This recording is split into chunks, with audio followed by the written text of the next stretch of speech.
أعوذ بالله من الشيطان الرجيم. بسم الله الرحمن الرحيم. ورفعنا لك ذكرك فإن مع العسر يسرا إن مع العسر يسرا فإذا فرغت فانصب وإلى ربك فارغب. اور ہم نے آپ کا ذکر بلند کر دیا، یقیناً تنگی کے ساتھ آسانی ہے، یقیناً تنگی کے ساتھ آسانی ہے. بس جب عبادت سے فارغ ہو جائیں تو محنت کریں اور اپنے رب کی طرف دل لگائیں. سورہ الشرح یا سورہ الانشراح کی 3 آیتوں کا درس کل ہوا تھا. آج ذکر ہے وَرَفَعْنَا لَكَ ذِكْرَكَ. 3 انعامات اللہ نے اس سورہ میں یا احسانات نبی پر ذکر کیے. الم نشرح لک صدرک، نمبر 1 کہ ہم نے آپ کے سینے کو کشادہ کر دیا، کھول دیا. دوسرا احسان وَوَضَعْنَا عَنْكَ وِزْرَكَ، آپ کے بوجھ کو ہلکا کر دیا. اور بوجھ کتنا بھاری تھا جس سے پیٹھ ٹوٹی جا رہی تھی. چوتھا احسان تیسرا احسان وَرَفَعْنَا لَكَ ذِكْرَكَ، ہم نے آپ کا ذکر بلند کر دیا. اللہ نے نبی کا ذکر کتنا بلند کیا، اس کی مختلف صورتیں ہیں. پوری دنیا میں آپ دیکھیے کہ اللہ کے رسول صلی اللہ علیہ وسلم کا مقام اور مرتبہ کتنا بلند ہے، کتنا بلند ہے. نمبر 1 کہ ہر اذان میں آپ کا نام لیا جاتا ہے، اشہد ان لا الہ الا اللہ و اشہد ان محمد رسول اللہ. ہر اقامت میں آپ کا ذکر ہوتا ہے. اور حسان بن ثابت رضی اللہ عنہ مشہور شاعر ہیں عربی کے اور نبی کے صحابی ہیں. انہوں نے قصیدہ کہا وَزَمَّ الْإِلَٰهُ اسْمَ النَّبِيِّ مَعَ اسْمِهِ اذا قال فی الخمس المؤذن اشہد. اللہ نے اپنے نام کو نبی کے نام کے ساتھ ملا دیا ہے. جب بھی مؤذن اشہد ان لا الہ الا اللہ کہتا ہے، اس کے بعد اشہد ان محمد رسول اللہ بھی کہتا ہے. تو یہ ذکر کی بلندی کا پہلا جو سبب یا پہلی وجہ یا پہلی شق.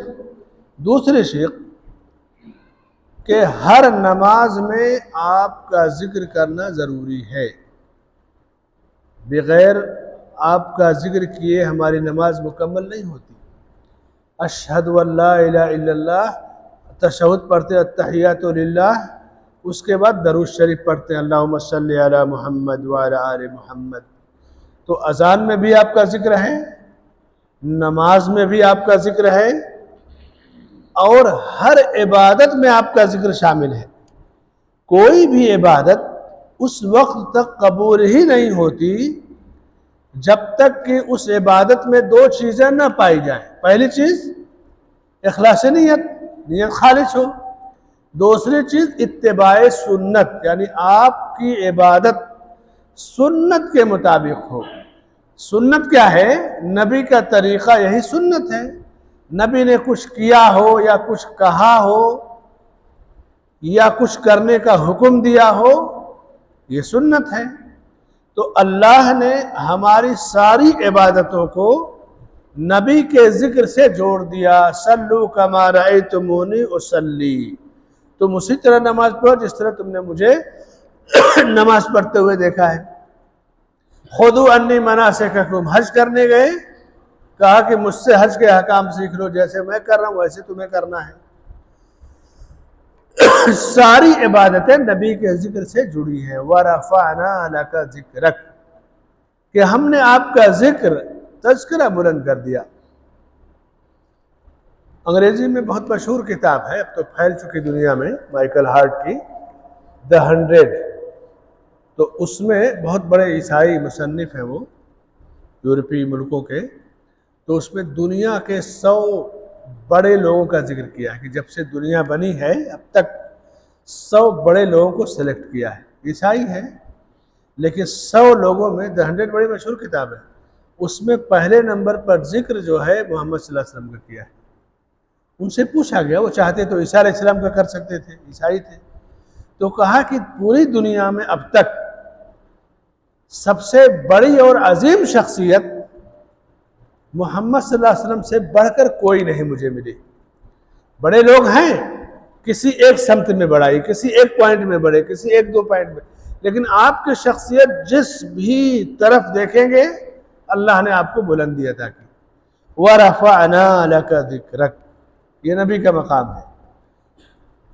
اب ایسا نہیں کہ ذکر ہو تو جیسے بہت سارے لوگ کیا کریں گے، درود پڑھنا ہو تو کھڑے ہو جائیں گے، ہے نا، اٹھ جاؤ نبی کا درود پڑھا جا رہا ہے نبی پر، نہیں، ذکر جیسے کیا گیا ویسے ہی کرنا ہے۔ نماز میں ہم درود کیسے پڑھتے ہیں؟ بیٹھ کر کے پڑھتے ہیں۔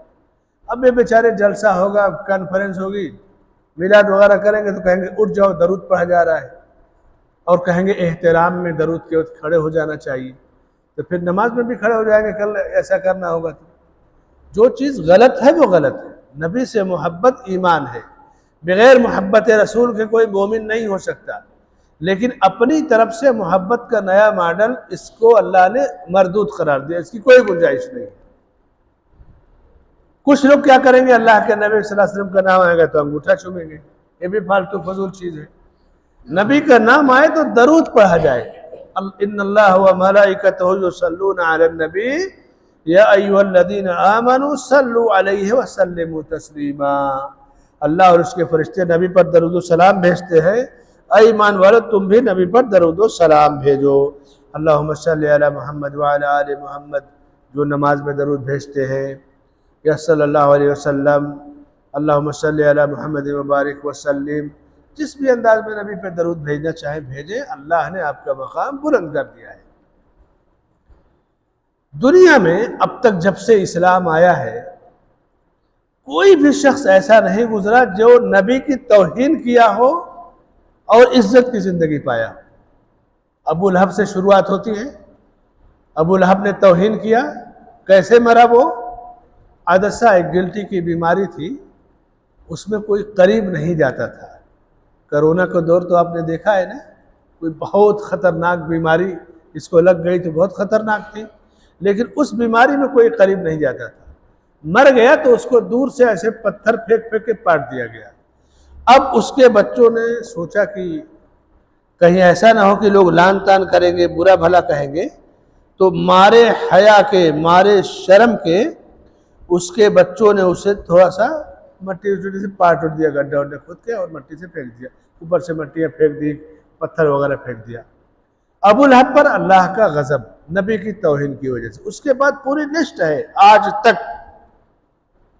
ڈنمارک میں ابھی چند سالوں پہلے جس نے آپ کا کارٹون بنایا تھا وہ جل کر مر گیا۔ جتنے لوگ ہیں نبی کی توہین کرنے والے، عہد نبوی سے آج تک، چاہے دنیا کی بڑی بڑی حکومتیں ان کو اپنا پروٹوکول دیں، سیاسی بنا دیں، لیکن اللہ کے غضب سے وہ بچ نہیں پاتی۔ کیوں؟ وَرَفَعْنَا لَكَ ذِكْرَكَ، رب نے آپ کا ذکر بلند کر دیا، تو جسے رب نے بلند کر دیا دنیا والے اسے کچھ نہیں کر سکتے۔ اللہ کی بلندی، اس کو ماننا، تسلیم کرنا، یہی ایمان ہے، یہی کامیابی ہے۔ فَإِنَّ مَعَ الْعُسْرِ يُسْرًا إِنَّ مَعَ الْعُسْرِ يُسْرًا، تنگی کے ساتھ آسانی ہے، یقیناً تنگی کے ساتھ آسانی ہے۔ تنگی دو طرح کی ہوتی ہے، ایک دین کی تنگی، ایک دنیا کی۔ دین کی تنگی کیا ہے؟ دین میں آپ دیکھیے کہ آدمی کو نماز پڑھنا کھڑے ہو کر کے، ہاتھ پیر نہیں کام کر رہا ہے، گھٹنے کا مریض ہو گیا، کمر نہیں جھک رہی ہے۔ اب اس کے بعد اللہ نے آسانی دی کہ اگر تم کھڑے ہو کر نہیں پڑھ سکتے تو بیٹھ کر پڑھو، بیٹھ کر نہیں پڑھ سکتے تو لیٹ کر پڑھو، لیکن عبادت کرنا ہے اللہ تمہیں آسانی دے رہا ہے۔ حج ایک فریضہ ہے، جس کے اوپر طاقت نہیں اس کو کہا کہ تمہارے اوپر حج ہی نہیں ہے، من استطاع الیہ سبیلا۔ زکوٰۃ بہت بڑا نیک کام ہے، لیکن جس کے پاس مال نہیں اس کے اوپر زکوٰۃ نہیں ہے۔ روزہ ہے، بیمار ہے، تنگ ہے، پریشان ہے، اللہ نے آسانی دی کہ بعد میں رکھنا۔ تنگی کے ساتھ آسانی ہے، یعنی عبادتوں میں بھی تنگی کے ساتھ آسانی ہے، اور دنیا کے جو امور ہیں، دنیاوی معاملات ہیں، دنیا میں آدمی کبھی تنگ ہوتا ہے، کہتے ہیں کہ اچھے دن لوٹنے والے ہیں، میرے بھی دن پلٹیں گے، حالات اچھے آئیں گے۔ بہت سارے لوگوں کو دیکھیے 10 20 50 سال پہلے ان کے پاس کھانے پینے کا نہیں تھا، آج خوشحال ہے۔ اللہ نے تنگی دی، اللہ نے آسانی دی۔ کچھ لوگ ہیں بہت خوشحال تھے، آج پریشان ہیں نعمت کی ناقدری کی وجہ سے۔ تو فَإِنَّ مَعَ الْعُسْرِ يُسْرًا إِنَّ مَعَ الْعُسْرِ يُسْرًا۔ آدمی بیمار پڑتا ہے، کتنی پریشانی اٹھاتا ہے، لیکن اللہ جب شفا دیتا ہے تو پھر تندرست ہو جاتا ہے۔ تو جہاں تنگی ہے وہیں آسانی بھی ہے، جس نے تنگی دیا اسی سے آسانی مانگنا چاہیے، کوئی دوسرا آسانی اور خوشحالی نہیں دینے والا ہے۔ فَإِنَّ مَعَ الْعُسْرِ يُسْرًا، چاہے دین کا معاملہ ہو چاہے دنیا کا معاملہ ہو۔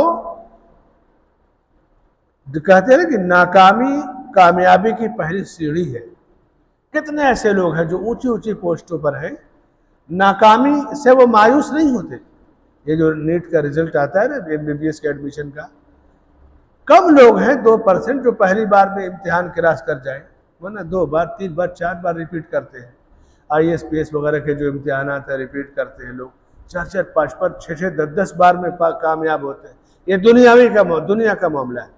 دین کے معاملے میں اللہ نے ہر جگہ آسانی دی ہے۔ جہاں تمہیں تنگی مشقت نظر آئے وہاں تلاش کر لو کہ اللہ نے تمہیں کتنی آسانی عطا کی ہے۔ فَإِذَا فَرَغْتَ فَانْصَبْ وَإِلَىٰ رَبِّكَ فَارْغَب۔ اب جب آپ فارغ ہو جائیں اپنے اعمال سے، عمر ہو گئی، سب کام کر لیے دنیا کا، عبادتیں بھی خوب کر لی، اب عمر کا جب تقاضا ہے کہ اب اپنے رب کی طرف جانے کی اب تیاری کیجیے۔ کیونکہ ہوتا یہ ہے کہ جب آدمی ہر چیز سے فارغ ہو جاتا ہے، جیسے کسی نے شادی بیاہ کر لیا، بچوں کی حج عمرہ کر لیا، ملازمت کیا، ریٹائر ہو گیا، عمر ریٹائر کو پہنچ گئی، تو اب اس کو کیا کرنا ہے؟ وَإِلَىٰ رَبِّكَ فَارْغَب، اپنے رب کی طرف رجوع کرنا، رب سے دل لگانا، اب یہ اس کا کام ہے۔ کیونکہ زندگی ختم ہو گئی، 60 سال سے 70 سال کے بیچ یہ امت محمدیہ کی اوسط عمر ہے۔ اس سے پہلے بھی آدمی چلا جاتا ہے، لیکن 60 سے 70 کہا کہ میری امت کی عمر 60 سے 70 کے بیچ ہے۔ اس سے اوپر پہنچا تو وہ تو پورا کا پورا بینیفٹ ہے۔ کہا کہ فَإِذَا فَرَغْتَ فَانْصَبْ، آپ دنیا کے لیے مت تھکاؤ اپنے آپ کو، آخرت کے لیے تھکاؤ، آخرت کے لیے کی تیاری کرو۔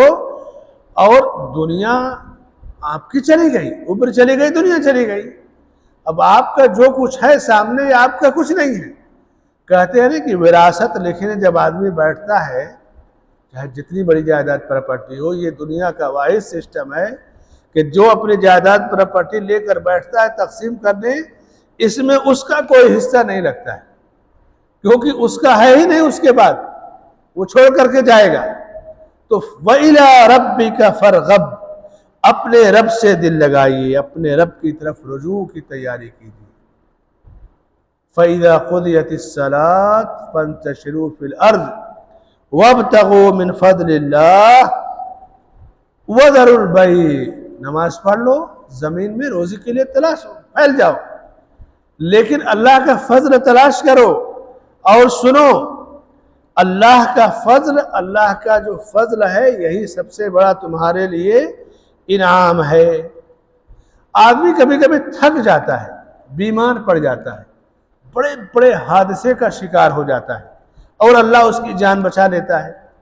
اب اس کو غور کرنا چاہیے کہ میری جو جان بچی ہے، کتنا بڑا میرے رب نے احسان کیا ہے مجھ پر، تو اب اس کو اپنے رب کی طرف تیاری اور مضبوطی سے کرنی چاہیے، نافرمانی برائیوں سے اور اسے دور رہنا چاہیے، اور اجر و ثواب کے سارے اعمال اسے کرنے چاہیے۔ وَإِلَىٰ رَبِّكَ فَارْغَب، اور اپنے رب کی طرف دل لگاؤ۔ رب سے جب کسی کا دل جڑ جاتا ہے تو دنیا سے اس کا دل کٹ جاتا ہے۔